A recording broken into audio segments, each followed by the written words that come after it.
Bhavnagar district cooperative બેંકમાં મોટા પાયે સાયબર ફ્રોડની ઘટના સામે આવી છે.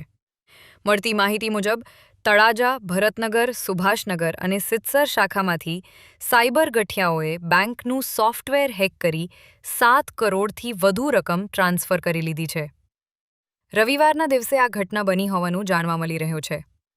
જો કે સમગ્ર મામલે હજુ સુધી સત્તાવાર ફરિયાદ નોંધાઈ નથી અને બેંકના મેનેજર દ્વારા બપોર બાદ પોલીસ ફરિયાદ નોંધાવવાની પ્રક્રિયા હાથ ધરાશે.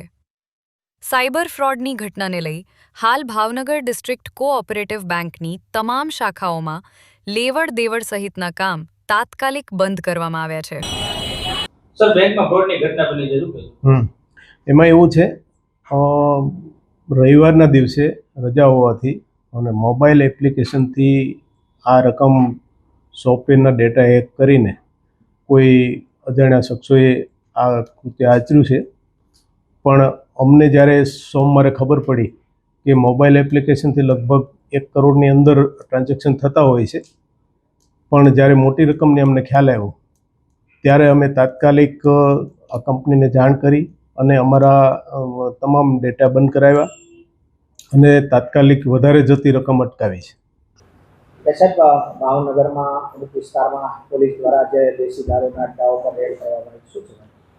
માનનીય એસપી સાહેબ નીતિશ પાંડે સાહેબની ડાયરેક્ટ સૂચના મુજબ આજે વહેલી સવારે ઘોઘા રોડ પોલીસ સ્ટેશનના જે આડોડિયાવાસ છે ત્યાં 5 પીઆઈ, 8 જેટલા પીએસઆઈ અને 80 જેટલા પોલીસ અને ડી સ્ટાફ અને રાઇટરો તેમજ ટ્રાફિકની જે બી એક બ્રિગેડ સાથે ત્યાં કોમ્બિંગ કરવામાં આવેલા અને આ કોમ્બિંગ દરમિયાન 25 કેસીસ જે છે પ્રોહીના કરવામાં આવેલા છે, જેમાં આશરે 3,429 લીટરનો આથો કિંમત ₹17,500 અને દેશી દારૂ 358 લીટર આશરે ₹71,000નો પકડવામાં આવેલા છે.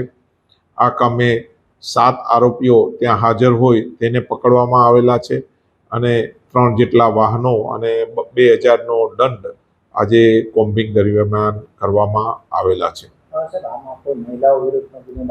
આ જે 7 જે આરોપીઓ જે છે એમાંથી 6 જેટલી મહિલાઓ છે અને 1 પુરુષ બુટલેગર આરોપી છે.